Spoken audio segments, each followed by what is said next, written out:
Hi guys, this is Alea Jen and welcome back to my YouTube channel. So for today's video, ano nga ba yung mararanasan nyo dito pagdating or ano nga ba yung kailangan yung pagdaanan or mararanasan mo talaga? Kasi ine-expect ng mga domestic helper na nag-a-apply dito, ine-expect ng mga first timer na masarap yung buhay namin dito. Ang dami ng mga friend ko sa Facebook and nagme-message sa akin, ano yung trabaho mo dyan sa Hong Kong, ano yung ano mo.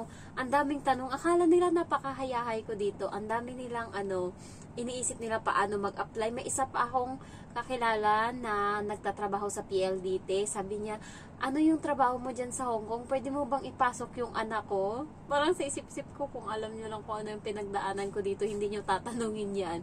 So, nakikita nila yung picture ko, nakikita nila yung mga post ko sa Facebook, ang saya-saya ko, nakikita nila na puro gala lang ako, sinasabi nga nila puro ka lang gala pero hindi nila alam na sa likod nun, sa 6 na araw na nandito ka sa bahay ng amo mo, maraming pakikisama, maraming pasensya, marami lahat na yan, package na mararanasan mo dito.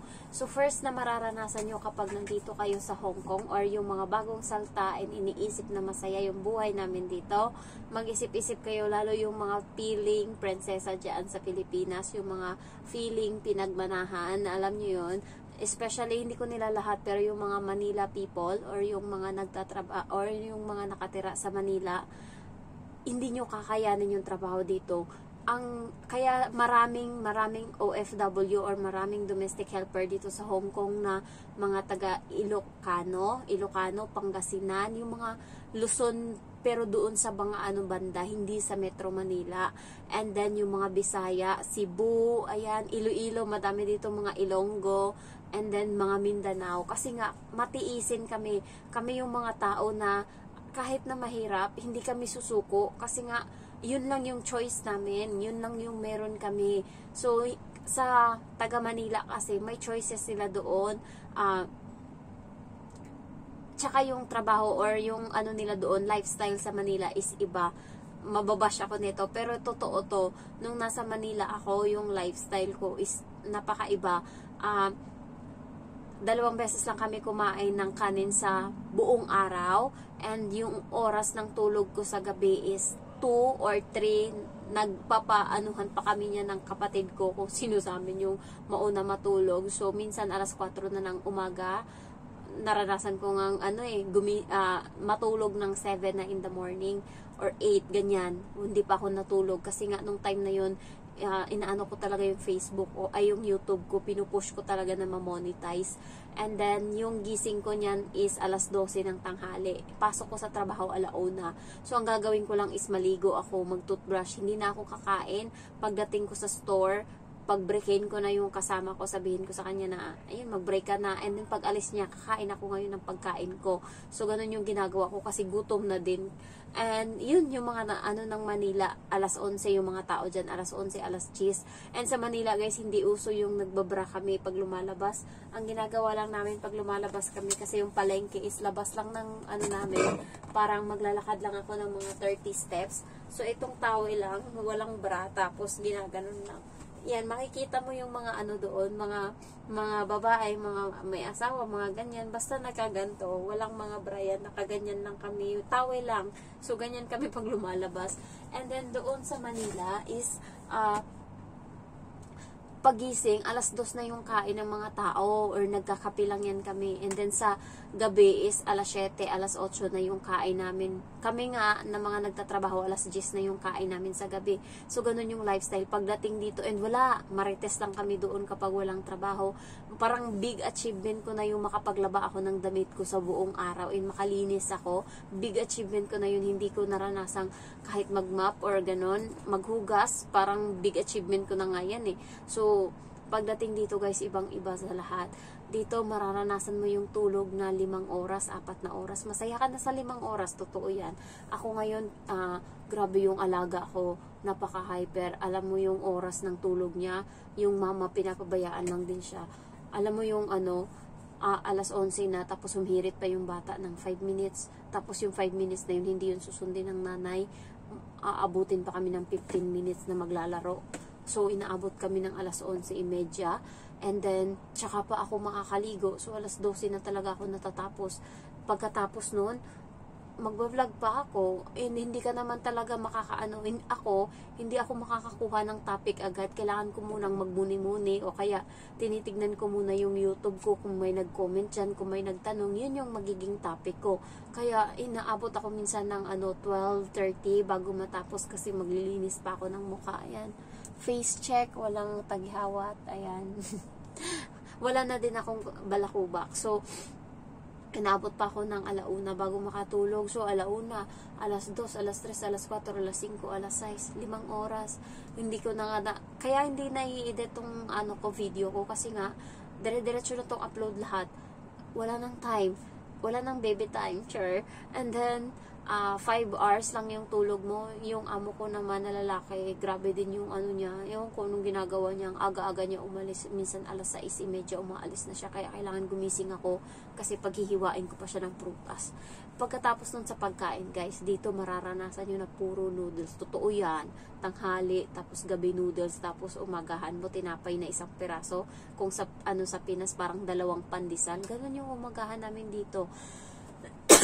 Kaya pero naintindihan ng amo ko na hindi ako sanay sa ganung pagkain. Alam niya na marami ako kung kumain ng kanin. Alam niya, wala siyang say, pero alam ko nagkukwento siya sa nanay niya. Wala akong pakialam, kasi hindi ko na gustong bumalik sa dati kong katawan na sobrang payat. Ngayon, guys, ayan, okay na, hindi katulad nung nakaraan, labas talaga yung buto ko dito, malala. So ngayon, pag kumikilo na ako, umaabot na ako ng 103. Dati 94. Sabi ko nga sa sarili ko, pag naging 85 or 85 yung nun, kiluhan, LBS na tawag doon. So pag naging 85, magbe-break na ako ng contract. Hindi ko isusugal or isasakripisyo yung katawan ko, yung kalusugan ko dahil lang sa pera.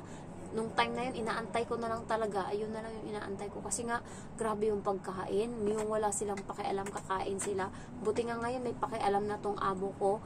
Na siya, binibigyan niya na ako ng pagkain nila, nagsishare na siya. Dati, wala, kakain lang sila ng kanila. Syempre, mahiya ka naman na magsaing ka ng sayo lang. Na naging, na yung ugali niya, nagbago na simula nung yung kapatid niya, yung katulong nun is nag-break ng contract. Ayan. Kakauwi lang nung July, parang netong July 10, umuwi na yung babae.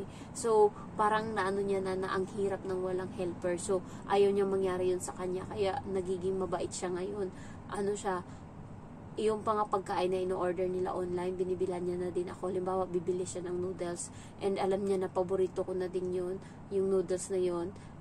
Binibilhan niya na din ako, and siya namimili kung ano yung toppings niya. Pwede ka kasi mamili ng chicken wings, tapos labanos, hotdog, cheese, meatball. So, yun yung mga pinipili niya sa akin. Next is perfectionist yung amo dito. Kahit maliit lang yung bahay, ipapakalikot sa'yo, ipapalinis sa'yo yan lahat. Technique dyan, guys, kasi mapapagod ka talaga. Nung bago ako dito, pagod na pagod ako. Ang technique ko is yung mga nasa lapag na mga kabinet. Alam mo, yung mga nasa baba, na pwede kang makaupo, pwede kang maka-cross legs. Ayun yung mga nililinisan ko para makakaupo ako. Pero ngayon hindi na, wala na akong pakialam. Pagkatapos na yung trabaho ko, diretso na ako sa kusina, umupo ako doon mag-cellphone. Ngayong araw nga, nantay ko kasi sila, kasi may swimming sana yung bata, alas 4. Hindi umuwi kasi nga bagyo. Sabi niya, umuulan. Sabi niya, cancel daw yung swimming ng bata. So, wala na akong ginawa. Pagkatapos naupo ako sa kusina, nag-cellphone ako doon ng 1.5 oras kasi umuwi sila 5:30. Ayan, doon na nagsimula yung life ko. And then, natapos kami nga ngayong gabi, alas 11:30 na. Mahirap siya, guys, pero sanayan lang talaga. Matyagaan lang. Kaya yung mga naga Manila dyan, pag-isipan nyo mabuti kasi hindi nyo kakayanin. Hindi katulad namin ng mga taga-probinsya. Wala kaming choice. Kailangan namin magtrabaho. Kailangan namin tiisin kasi nga ito lang yung meron kami. Ito lang yung pwedeng magiging susi para umangat yung buhay namin. Ito na lang yung kaya namin gawin para kahit pa paano may makita kaming improvement sa buhay namin. And kayo na mga taga Manila is talaga, pwede naman, kayo, mabubuhay naman kayo dyan. Madali lang kasi makahanap ng trabaho dyan, lalo pag may work experience ka na.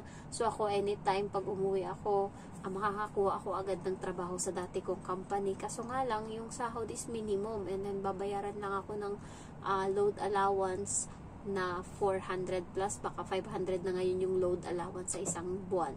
So, ganun lang. And hindi ako nakakaipon kasi nga, pag doon puro pagkain ko is mga fast food. Dito guys, advantage naman sa akin, puro healthy yung pagkain ko dito. Konti lang yung asin, wala masyadong mantika. So, parang nagiging healthy sa Manila kasi puro milk tea, pizza, yan, chicken, and then lahat-lahat ng mga fast food. Pero pagdating dito, nagbago yung katawan ko, yung lahat-lahat. Next is mararanasan mo dito yung ang baba ng tingin sa'yo ng hindi lang ng amo mo, kundi ng ibang tao mo palabas man, mapunta ka sa palengke, sisigawan ka doon, malala, lalo pag hindi nila naintindihan yung salita mo. Kaya yun yung isa sa mga reason din, ang baba ng tingin nila sa ating mga OFW or mga domestic helper, kasi iniisip nila yun yung pinakamababa na sahod dito sa Hong Kong. Ayan. Kaya, wala naman tayong dapat patunayan kasi nagtatrabaho naman tayo ng marangal, pero isa yun sa mga dahilan minsan na nandidiri yung amo sa atin, especially yung ayaw nilang idikit sa'yo yung bata, halikan mo yung bata, or yung bata yung humalis, yung ayaw nila nun. And ayaw nila ng basta perfectionist talaga yung mga nila dito, mga gawain nila dito is malala talaga na hindi ko alam kung saan nila pinagkukuha yung mga ganyang pamahiin nila or mga kung ano-ano nila. So, yun yung mga mararanasan nyo dito, short sa pagkain, tapos yung oras ng tulog, and then yung mga paglilinis dito, iba-iba ng pamamaraan. And dito pag nakasira ka, lalo pag sa labaho yung amo mo, pagbabayarin ka talaga. Isa yan sa mga mararanasan mo din dito. And dito guys is more on depende, mabait yung amo, swerte mo talaga pag mabait yung amo mo. Pero karamihan dito is salbahe, and mag-ingat kayo kasi nagpapain sila ng mga pera-pera. Huwag nyo talagang pagdiskitahaan or alam mo yun, pag-interesan kasi nga may mga CCTV yan sila, ingat-ingat. And then kaya naman natin kitain yung pera na yan sa pagtatrabaho lang natin. And also yung mararanasan mo dito is yun ngang yung pagpapakumbaba, lahat-lahat na sa amo mo, sa alaga mo, nandun na guys, and mga extended family nila. So ayun yung mga naranasan ko dito. Tsaka yung ayun nga, lahat is dito wala kang boses aside from sundin mo lang yung kung ano yung gusto nila. Dito is wala kang karapatang mag-demand, hindi ikaw ang boss dito. Kaya expect nyo talaga pagdating dito, yung baon nyo na pagpapakumbaba, pasensya, yan yung pinaka number 1 na tool nyo para magtagal kayo dito sa Hong Kong. And ayun lang guys, thank you for watching, and naantok na ako. I love you all, bye bye.